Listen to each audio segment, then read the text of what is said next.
नमस्कार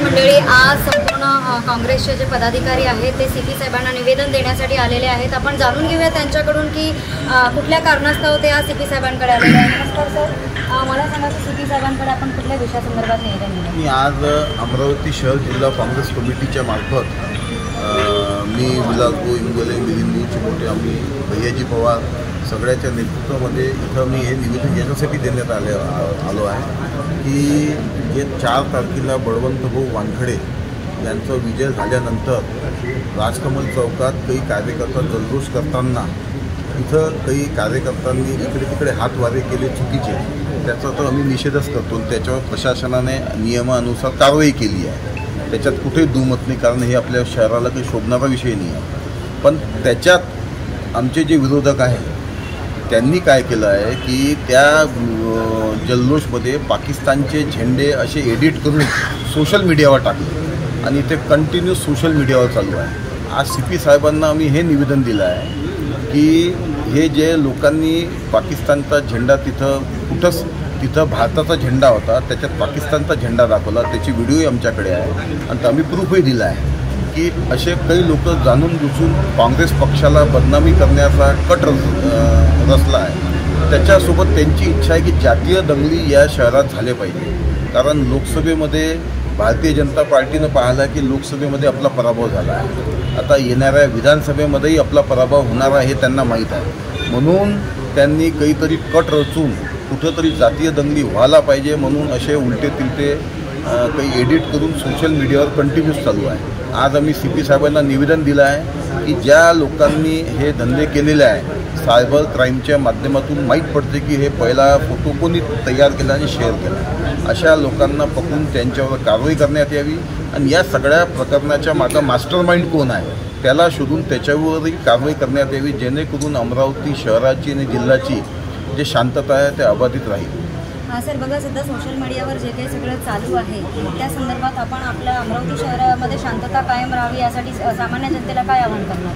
नाही, सामान्य जनतेला मी एकच आवाहन करणार आहे की बळवंतभाऊ वानखडे जे सेक्युलर पक्षाच्या काँग्रेसचे आहेत हे निवडून आलेले आहेत, म्हणून कोणीही कोणत्याही अफवेवर विश्वास ठेवू नये आणि आमच्याही कार्यकर्त्यांना आम्ही आवाहन केलं आहे की आता निवडणूक झाली, सगळं संपलं, भावनेच्या आहारी जोशमध्ये कोणाचंही नुकसान करू नये। येणाऱ्या विधानसभेमध्ये जसं आपण लोकसभा जिंकली आहे, येणाऱ्या विधानसभेमध्येही काँग्रेस पक्षाचा पूर्ण जिल्ह्यात विजय होणार आहे, म्हणून कोणत्याही हे जे विरोधक आहे यांच्या कोणत्याही खोट्या प्रचाराला काँग्रेस पक्षाचे कार्यकर्ते असो किंवा सामान्य जनता असो यांनी बळी पडू नये अशी मी सगळ्यांना आवाहन करतो। माझ्यासोबत आहेत काँग्रेस महिला अध्यक्षा जयश्रीताई वानखेडे, त्यांना मी काही प्रश्न विचारणार आहे। काही सध्या सोशल मीडियावर महिलांना खूप मोठ्या प्रमाणामध्ये ट्रोल करणं सुरू आहे, कारण आपल्या इथले जे काही इंस्टाग्राम इन्फ्लुएन्सर होते तर त्यांनी काही इन्फ्लुएन्सरनी काँग्रेसच्या बाजूने प्रचार केला तर काही इन्फ्लुएन्सरनी भाजपच्या बाजूने प्रचार केला, परंतु दोन्ही बाजूचे जे इन्फ्लुएन्सर आहेत त्यांना त्या महिला इन्फ्लुएन्सरला सोशल मीडियावर ट्रोल केल्या जात आहे, तर याच्याबद्दल एक महिला म्हणून काय म्हणणार?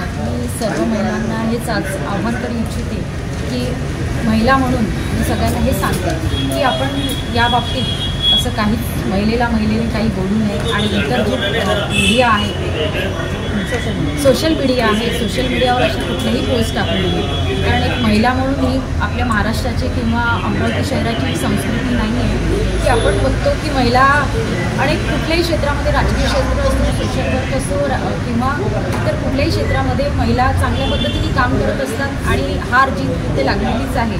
आणि प्रत्येक क्षेत्रामध्ये तुम्ही बघता की जुन्या असो की नवीन असो, या सगळ्या महिलांना मी एकच आवाहन करते की आपण महिलांना कुठल्या अपशब्दात बोलू नये आणि कुठल्याच महिलेचा अपमान करू नये, असंच मी महिलांना आवाहन करते। तर महिला तर आहेतच, पण ट्रोल करणारे पुरुष देखील आहे, तर एक भगिनी म्हणून तुम्ही आपल्या बांधवांना काय आवाहन कराल? मी बांधवांना हेच आवाहन करेन, कारण लोकसभा होऊन गेली आहे, कारण याच्या निवडणुकीच्या जल्लोषामध्ये लोक काही करून जातात, परंतु मी या सर्व जनतेला हेच आवाहन करेन की कुठल्याही महिलेला पुरुषांनी विशेष करून पुरुषांनी तरी ट्रोल करू नये आणि असं हातवारे करू नये. मी या पुरुष मंडळींना पण सांगते, या जनतेला पण सांगते की एका महिलेला हे हातवारे करणं हे फार चुकीचं आहे. आणि महिलांनी आणि पुरुषांनी आणि जनतेनी, अमरावती शहरातील प्रत्येक नागरिकाला माझं म्हणणं आहे की हार जीत ही चालेल. लोकसभा होऊन गेली, पुढे विधानसभा आहे, तर प्रत्येकाला ही संधी येणारच आहे. आणि प्रत्येकाला मी हेच सांगते की आपण हातवारे करू नये आणि जनतेला पण हेच सांगते. पोस्ट टाकणं बंद करून टाका. महिलांच्या विरोधात पोस्ट टाकणं बंद. महिलांच्या विरोधात ज्या काही पोस्ट टाकल्या जात आहे त्याचा मी निषेध करते महिला काँग्रेसकडून. कारण त्या पोस्ट जेव्हा बघतो आहे, वेगवेगळ्या पद्धतीने मुलं त्या व्यक्तीला टार्गेट करत आहे, ट्रोल करत आहे आणि त्यावर वेगवेगळ्या पद्धतीने मेसेज टाकत आहे. हे फार चुकीचं आहे. कारण काही मेसेज वाचल्या पण जात नाही.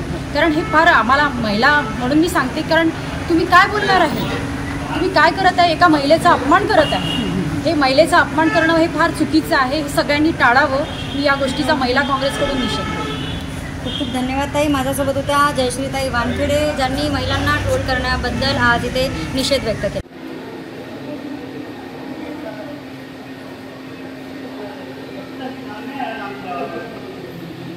इथे नाराज होते, मतदाता लोकांनी मत केलं. त्यांचे मतच तसे आहे. तुमच्या मागे तुमची तारीख केली.